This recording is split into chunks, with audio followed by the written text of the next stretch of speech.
এই মুহূর্তে আলুর সবচাইতে বড় খবর, আলুর অতিরিক্ত উৎপাদন যেন চাষিদের অভিশাপ।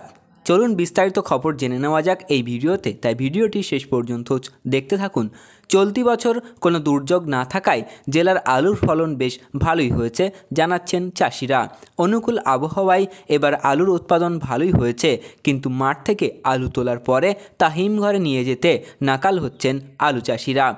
আলু বোঝাই লরি ট্রাকের দীর্ঘ লাইনে ঘন্টার পর ঘন্টা জাতীয় সড়কে অপেক্ষা করতে হচ্ছে চাষিদের। কখন যে হিমঘরে আলু রাখার সুযোগ পাবেন তারা, তার জন্য রোদে দিনভর দাঁড়িয়ে থাকতে হচ্ছে তাদের।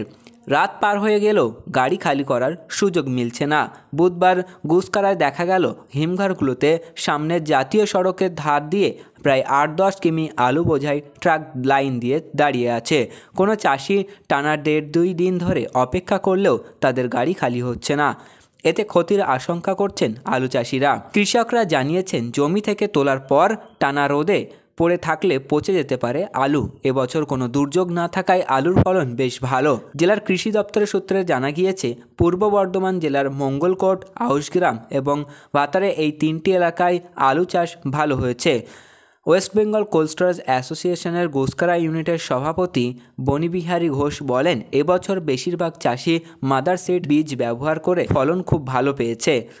জেলার মঙ্গলকোট, আউশগ্রাম, ভাতারে গত বছর 60,000 হেক্টর জমিতে আলু চাষ করা হয়েছিল। এবছর ওই জায়গায় 70,000 হেক্টর জমিতে আলু চাষ করা হয়েছে। তাছাড়া বাইরের আলু যাচ্ছে না, আলুর দাম নেই, মাঠে আলু কেনার কোনো ব্যবসায়ী নেই, তাই হিমঘরে আলু রাখতে চাইছেন।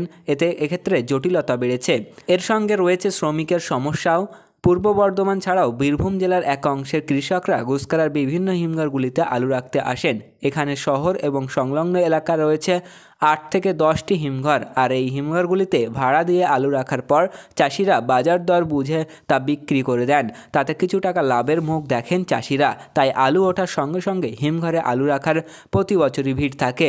তবে এবার ভিড় অন্য বছরের তুলনায় বেশি।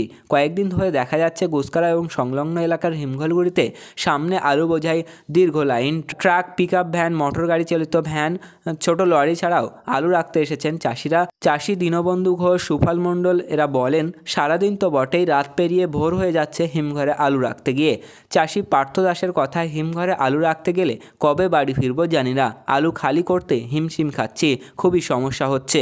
একই কথা চাষি শঙ্কর মিত্রেরও। তিনি বলেন, মাঠে আলু কেনার লোক নেই, দামও নেই, তাই বাধ্য হয়ে হিমঘরে রাখতে হচ্ছে। ট্রাক্টর চালকদের অবস্থাও শোচনীয়। ট্রাক্টর চালক শেখ সবুর বলেন, 24 ঘন্টা পেরিয়ে যাচ্ছে আলু রাখতে, বাড়ি থেকে খাবার নিয়ে আসতে হচ্ছে। হিমঘর মালিকরা জানাচ্ছেন, ভিড়ের কারণেই চাষিদের অপেক্ষা করতে হচ্ছে। এই সমস্যা চটজলদি সমাধানের কোনো রাস্তা নেই। আউশগ্রাম 1 নম্বর পঞ্চায়েতের সভাপতি তাপস চট্টোপাধ্যায় বলেন, আমরা হিমঘর কর্তৃপক্ষের সঙ্গে কথা বলেছি যাতে চাষিদের হয়রানির শিকার না হতে হয়। তো বন্ধুরা, এই ছিল আজকের আলুর গুরুত্বপূর্ণ খবর। পরবর্তী এই ধরনের গুরুত্বপূর্ণ খবরগুলি পেতে আমাদের চ্যানেলটিকে সাবস্ক্রাইব করুন, পাশে থাকা ঘন্টাটি বাজিয়ে রাখুন। আর আপনি যে কোনো প্রকার ব্যবসায়িক পদক্ষেপ নেওয়ার আগে অবশ্যই আপনার স্থানীয় এলাকার বাজার দর যাচাই করে তবেই যে কোনো প্রকার ব্যবসায়িক পদক্ষেপ নেবেন। আমরা একটা ওভারঅল ডেটা দিয়েছি যা স্থান ভিত্তিতে পার্থক্য হতে পারে।